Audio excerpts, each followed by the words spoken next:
anak-anak, gimana nanti keluarga anak. Tapi seorang yang berani dia akan mengeluarkan. Lebih berani mana Umar bin Khattab sama Abu Bakar Siddiq? Lebih pemberani mana? Abu Bakar Siddiq.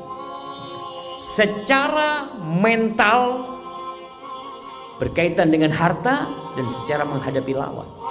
Ali bin Abi Thalib radhiyallahu anhu pernah bertanya, "Man asja'un nas?" Siapa orang yang paling pemberani? Ini Ali waktu jadi khalifah di Kufah. Kata orang-orang, "Anta Amirul Mukminin, engkau." La, zaka Abu Bakar Siddiq. Abu Bakar. Kalian tahu ketika kejadian di Mekah, Nabi alaihi salatu wasallam dipersekusi oleh orang-orang musyrikin, disakitin oleh orang. Dia yang bangun membela Rasul sallallahu alaihi wasallam. Dan keberanian itu mengantarkan Abu Bakar menjadi orang yang sangat dermawan dan Umar kalah, jemaah. Umar tuh hanya berani membawa setengah hartanya. Abu Bakar berani membawa semua hartanya radhiyallahu taala. Itu berangkat dari keberanian. Cuma memang keberanian ini kalau lebih sedikit jadi nekat. Kalau kurang jadi pengecut. Dan sebaik-baiknya itu yang di tengah-tengah. Jadi keberanian yang terukur. Khalid bin Walid, siapa yang tidak kenal dengan keberanian Khalid bin Walid? Ketika perang Mu'tah yang sama siapa? Abdullah bin Rawaha. Nah, ketika perang Mu'tah, Rasul SAW itu tidak menjadikan Khalid pemimpin. Komandannya itu Zaid bin Harithah, Ja'far bin Abi Thalib bersama Abdullah bin Rawaha. Meninggal semuanya. Khalid bin Walid melihat ini nggak bisa dilanjutkan. Secara perhitungan Khalid nggak mampu sudah menghadapi. Diambil bendera itu, dibawa mundur. Tapi mundurnya itu bukan kabur Khalid. Pelan-pelan. Orang-orang Romawi ketakutan. Jangan-jangan kita dijebak.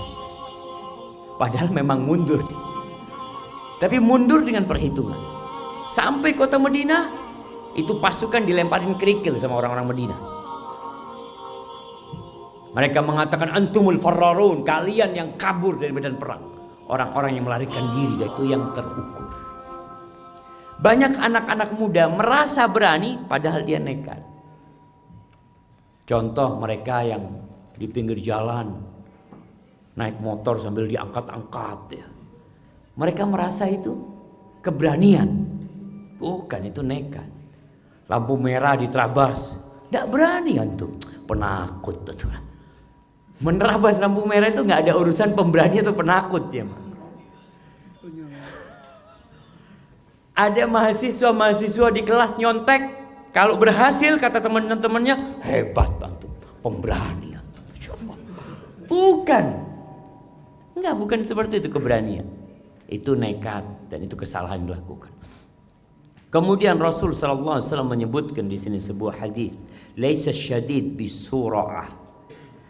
Innama syadidul ladzi yamliku nafsahu 'indal ghadab." Bukanlah orang yang kuat yang sebenarnya. Jagoan itu kayak apa sih? Jadi jagoan itu bukan orang yang mengalahkan orang lain, enggak ada yang menang sama dia. Enggak ada orang yang menang sama dia. Orang berpikir dia jagoan, bukan kata Nabi sallallahu alaihi wasallam. Innama syadid alladhi yamliku nafsahu indal ghadab. Yang disebut jagoan, orang yang kuat, adalah orang yang bisa menguasai dirinya tatkala marah. Jadi kalau antum berhasil meredam emosi antum pemberani. Baik, kemudian sifat adil dapat mengasah sikap seorang untuk terus berupaya meluruskan perangainya, membantunya memilah antara bersikap terlalu berlebihan atau bersikap terlalu kurang. Sifat ini mendorong untuk walladzina idza anfaqu lam yusrifu wa lam yaqturu wa kana baina dzalika qawama. Tuh, mereka adalah orang-orang kalau berinfak mereka tidak bakhil dan tidak berlebih-lebihan, tapi antara itu. Wa kana baina dzalika qawama. Di antara sifat berlebih-lebihan dan di antara sifat bakhil. Jadi kalau dilihat akhlak baik itu berada di tengah. Yang didampingi oleh dua akhlak buruk. Ada orang yang beranggapan dia itu dermawan. Padahal enggak. Dia itu boros. Bukan dermawan. Ada orang yang bakhil tapi kata dia enggak Ustaz, anak orangnya hemat.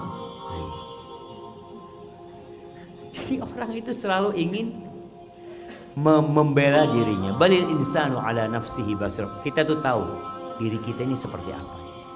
Maka tolong antum lihat di 4 tadi. Adapun 4 esensi keburukan, subhanallah, disebutkan di sini oleh Ibnu Qayyim rahimahullah taala. Yang pertama al-jahl, kebodohan. Orang bodoh itu melihat yang baik buruk, yang buruk baik. Itu orang bodoh. Dikasih tahu, ini loh yang benar, enggak, kamu yang salah. Itu orang bodoh. Yang kedua, zulm, sifat kezaliman. Dan subhanallah, manusia ini membawa 2 sifat ini. Allah mengatakan innahu kana zaluman jahula. Sesungguhnya manusia itu benar-benar makhluk yang sangat bodoh, sangat zalim. Bukan bodoh jemaah, bukan zalim, sangat. Innahu kana zaluman jahula. Allah menyebutkan tentang bagaimana penciptaan manusia. Laqad khalaqnal insana fi ahsani taqwim. Thumma radadnahu asfala safilin. Tuh, ketika manusia berjalan tanpa bimbingan wahyu, dia hanya mengandalkan akalnya saja plus nafsu, selesai. Dia itu makhluk yang bodoh. Kenapa Allah utus para rasul? Bayangkan bagaimana Nabi Nuh alaihissalam berusaha mengangkat kebodohan dari kaumnya 950 tahun. Beliau menjelaskan kepada kaumnya, ini loh berhala, jangan beribadah kepada berhala. Kalian yang bikin patung ini 950 tahun. Tapi akhirnya wa ma amana ma'ahu illa qalil. Tidaklah beriman kecuali sedikit. Berapa yang beriman? Hadiah ini Ustaz. Masuk hadiahnya, langsung semuanya. Pakai pulpen Ustaz. Berapa yang beriman sama Nabi Nuh alaihissalam? Insyaallah 80. Masya Allah, kasih hadiahnya Ustaz. Nah, 950 tahun yang beriman cuma 80 orang. 950 tahun.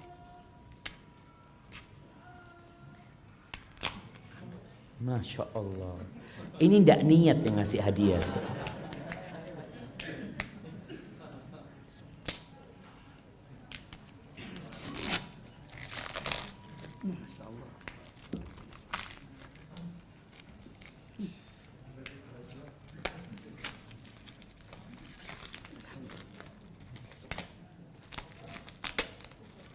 Masya Allah, Masya Allah. Antum nggak pernah jualan buku, Ustaz? Enggak ya? Soalnya anak pernah jualan buku dulu, jemaah. Kasih hadiahnya, Ustaz. Fadhal, Ustaz. Masya Allah.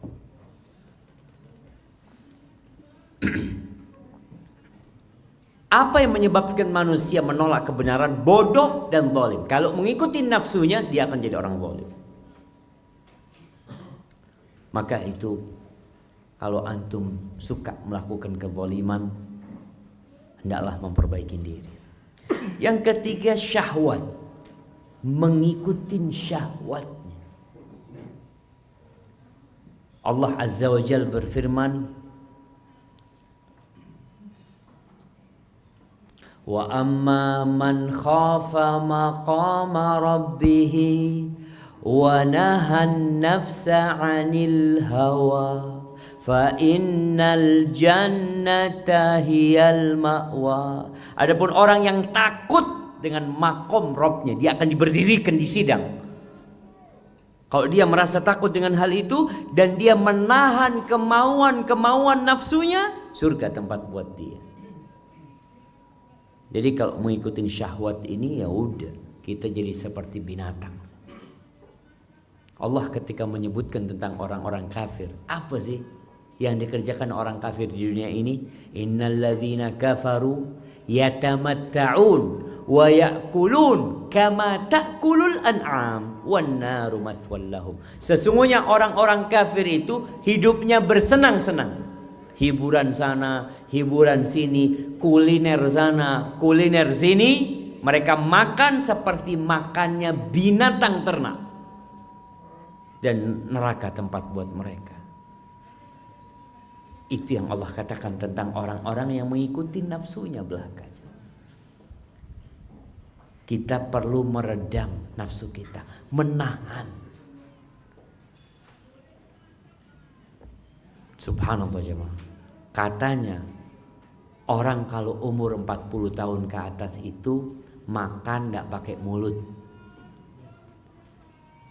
tapi pakai akal.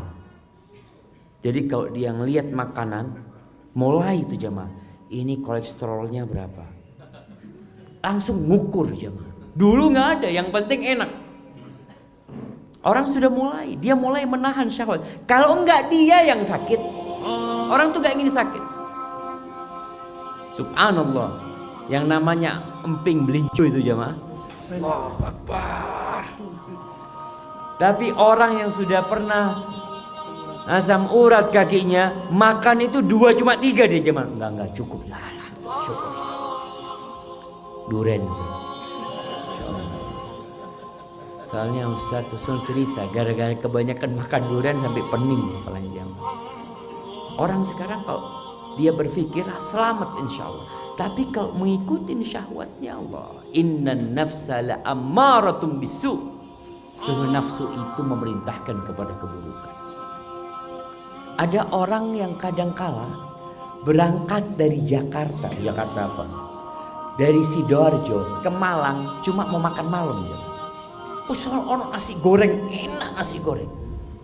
Terus antum perjalanan dari Sidoarjo ke Malang itu, Ustaz, sampai sana itu Ustaz, lupa capeknya Ustaz. Itu hanya ngikutin syahwatnya. Antum tahu ulama-ulama dulu Masya Allah, sebagian ulama itu daripada makan roti, dia makan roti kering dicampur sama air ya mah. Kalau sekarang itu kayak apa? Kayak model energen gitu ya mah, atau apa langsung diminum. Ditanya kenapa kok nggak pernah makan roti, kok mesti rotinya dihancurin? Iya kata dia, antara ngunyah roti sama minum itu 50 ayat. Kata dia. 50 ayat. Daripada anak ngunyah roti kehilangan 50 ayat, ahsan anak minum rotinya. Anak bisa baca 50 ayat. Subhanallah. Sedangkan orang-orang sekarang banyak mengikuti nafsunya hanya untuk kuliner. Bayangin sekarang ngajinya kita sama makannya kita, lebih lama mana? Syahwat. Kalau ngaji itu nggak syahwat sih mas. Syahwat kita nggak mau. Disuruh ngaji sebenarnya kita nggak mau. Makanya sebagian datang duduk sambil bismillahirrahmanirrahim. Ya ngikut syahwat tidurnya itu ya. Tapi yang keempat al-ghadab, marah nih. Marah ini termasuk akar akhlak buruk. Jadi kalau seorang istri punya suami pemarah, berarti salah pilih suami. Salah pilih suami. Kenapa? Karena ketika Nabi SAW menyuruh memilih pasangan hidup, beliau mengatakan akhlaknya mulia, agamanya baik. Akhlak mulia itu salah satunya dia nggak pemarah. Makanya kalau ada perempuan kemudian dia mengadu, anak terus terang capek dengar curhatan perempuan itu. Suami anak kayak gini. Terakhir anak ngomong, kok mau mbak? Sampean sama dia kok mau? Ya itu saat baru tahunya sekarang. Oh, berarti dia tidak mencari informasi yang cukup. sehingga menyesal di kemudian akhir. Padahal udah disebutkan nih, sahabat datang minta wasiat sama Nabi SAW. Nabi nggak panjang-panjang kasih wasiat, la taghdab, jangan marah kamu. Nih sahabat terus, ya ausini ya Rasulullah, kasih wasiat lagi. Nabi hanya mengatakan la taghdab, jangan marah. Sallallahu alaihi wasallam. Maka kita perlu memperbaiki diri. Kalau punya sifat pemarah itu karakter buruk. Penghuni surga itu nggak pemarah. Makanya ketika Allah menyebutkan penghuni surga, apa kata Allah? Wal kadhiminal ghaidh. Mereka adalah orang-orang yang bisa menahan emosi mereka. Wal afina anin nas. Mereka suka memaafkan orang lain. Jadi kalau kita dapat pasangan hidup yang pemarah dan pendendam, rusak. Kenapa? Karena kita pasti berbuat kesalahan dalam kehidupan ini. Nggak ada yang lepas dari dosa. Tapi ketika punya pasangan hidup yang suka memaafkan, selesai. Jangan kesalahan 3 tahun yang lalu masih diungkit. Mas, ingat kamu waktu nyakitin hati saya. Kapan deh? 12 tahun yang lalu. Allahu Akbar. 12 tahun yang lalu jemaah. Ini terulang kembali, kata dia. Astagfirullah. Ya tapi memang harus sabar menghadapi itu. Baik. Terus jemaah, kapan sebuah karakter disebut mulia? Kita ini menghadapin ahli-ahli filsafat yang mereka memiliki barometer tersendiri, tolok ukur tersendiri, mengatakan ini baik dan buruk. Apa tolok ukur mereka? Akal. Yang menurut mereka baik-baik, sehingga akhlak mereka itu berubah-ubah. Kadangkala pengkhianatan buat mereka baik di satu tempat dan di tempat lain. Kemudian mereka juga menjadikan tradisi, kebudayaan itu ukuran baik dan buruk. Kadangkala kita dengar ada istilah kearifan lokal. Nah, ada kearifan lokal. Tapi juga ada kemungkaran lokal. Kalau engkau mengatakan ada yang arif, ada yang mungkar. Terus gimana kita mengukur ini baik, ini nggak baik, ini ma'ruf, ini mungkar? Wahyu. Makanya kita orang yang beriman itu enak, nggak terombang-ambingkan dengan kondisi. Rasul SAW mengatakan la takhun man khanak. Jangan mengkhianati orang yang mengkhianatimu. Nggak ada dalam Islam istilah dia pernah berkhianat kepadaku maka aku sekarang akan berkhianat kepada dia. Nggak ada. Maka sebuah akhlak dikatakan mulia apabila sesuai dengan wahyu. Ini yang pertama. Yang kedua, akal dan hati nurani manusia. Jadi memang Allah telah meletakkan di diri kita ini jamaah detektor akhlak, detektor kebaikan dan keburukan ada. Allah mengatakan wa nafsi wa ma sawwaha fa alhamaha fujuraha wa taqwaha. Kita bisa tahu ini nggak baik ini. Kalau dikatakan berzina jamaah, tanyalah sama orang-orang, menurut kamu berzina itu baik apa enggak? Ketika seorang sahabat minta izin berzina, bayangkan seorang sahabat Nabi rahimahullahu ta'ala wa radhiyallahu ta'ala anhu datang kepada Nabi kita Muhammad alaihi salatu wasallam mengatakan, ya Rasulullah, idzan li bizina, izinkan aku untuk berzina. Dia tahu zina haram, tapi dia minta izin untuk berzina. Ketika dia minta izin berzina, sahabat ini pada ribut. Kok ada orang kayak gini? Lalu apa kata Nabi SAW? Udru, sini. Sampai dekat sama Nabi SAW. Duduknya rapat sama Nabi SAW. Sehingga Nabi bisa menyentuh dada dia. Nabi tidak berbicara tentang ayat-ayat yang mengharamkan zina. Kenapa? Karena dia sudah tahu zina haram. Makanya dia minta izin berzina. Kata Nabi SAW, atardahu li ummik, engkau mau nggak ibumu dizinain? Mulai nih detektor yang ada di diri dia dihidupkan kembali. Engkau ridho nggak ibumu dizinain orang? Ya nggak mungkin ya Rasulullah SAW. Ja'alani Allahu fidak. Lalu Nabi mengatakan kepada dia SAW, walan nas yardawna li ummahatim. Orang-orang juga nggak ridho ibunya dizinain. Engkau mau nggak saudarimu dizinain? Engkau mau nggak? Atau anak perempuanmu dizinain? Enggak mau Rasulullah SAW. Orang juga nggak mau. Engkau mau nggak bibimu dizinain orang? Enggak Rasulullah SAW. Bibumu dari pihak ibumu? Enggak Rasulullah SAW. Dia selalu mengatakan ketika Nabi menawarkan itu kepada dia, dia mengatakan ja'alani Allahu fidak. Enggak Rasulullah SAW, aku siap menjadi pertebusan untuk dirimu. Lalu Nabi selalu mengatakan kepada dia SAW, walan nas yardawna li ammahatihim banatihim akhwatihim. Orang juga enggak mau. Akhirnya ketika orang ini sudah muncul kebencian kepada zina, Nabi SAW menepuk dadanya mendoakan dia, Allahumma tahhir qalbah wa hassin farjah. Ada satu lagi apa Ustaz? Ya Allah, sucikan hati dia dan jaga kemaluan dia. Itu diantara doa yang Nabi doakan buat dia. Akhirnya sahabat ini mengatakan, tidak ada satu perbuatan yang lebih aku benci daripada perzinaan. Jadi memang ada. Kita itu perlu menumbuhkan hal itu. Akal bisa mengukur, tapi bukan segala-galanya. Tetap memerlukan wahyu ilahi. Dan ada orang yang hati nuraninya udah mati. Udah gak paham mana yang baik, mana yang buruk. Na'udzubillah. Anak, kadangkala anak kandungnya dizinain. Na'udzubillah. Ini ada orang yang sudah sakit jamaah. Baik, yang ketiga, tradisi, uruf, budaya di masyarakat itu bisa menjadi tolak ukur akhlak itu baik atau buruk, selama tidak bertentangan dengan syariat. Tetap ukuran kita wahyu.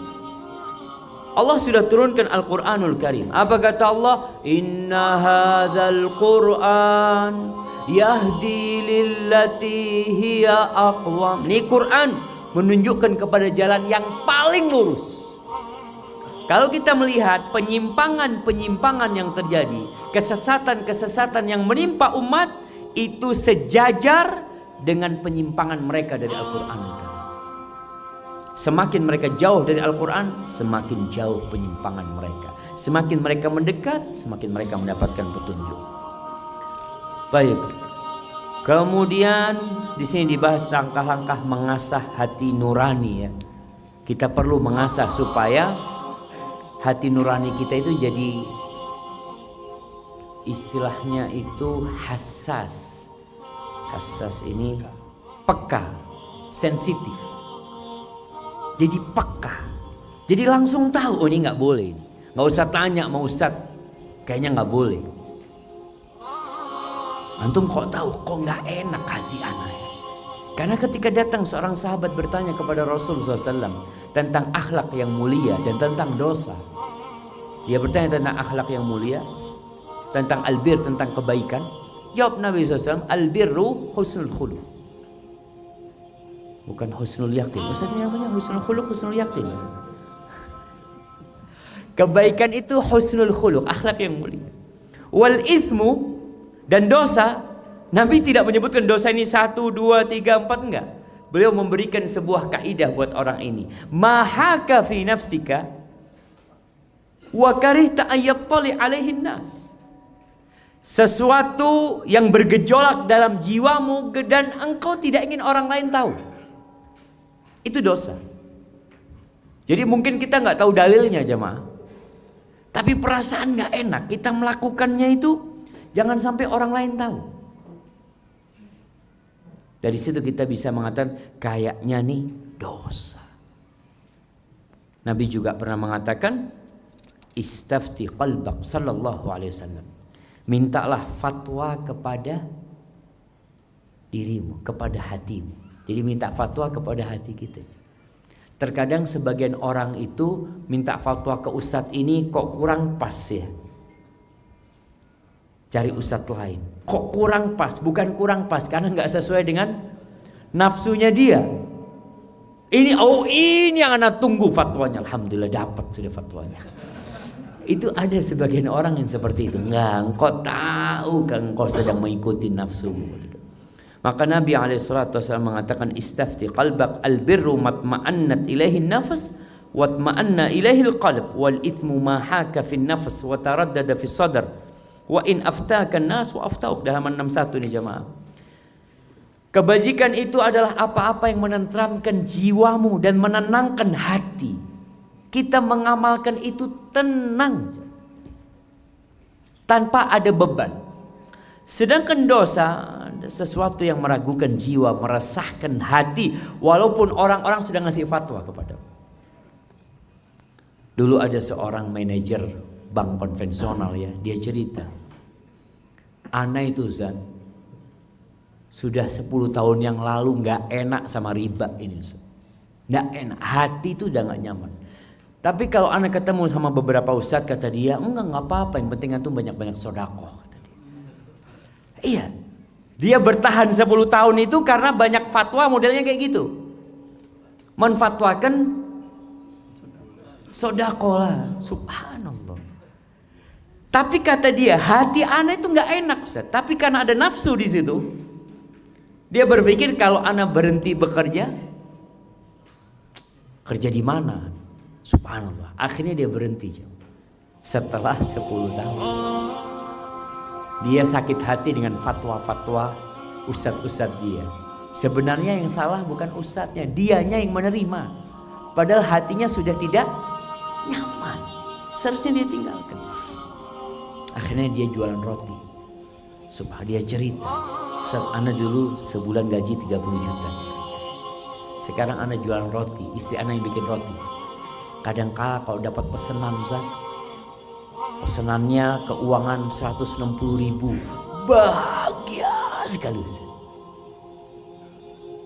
Ana dapat 30 juta itu hati itu nggak tentram. Ini dapat 160.000, tenangnya hati, masya Allah. Itulah kebaikan. Maka kalau kita cari fatwa, jangan yang sesuai nafsu kita. Tapi kita punya hati nurani jemaah yang kayaknya ini yang benar.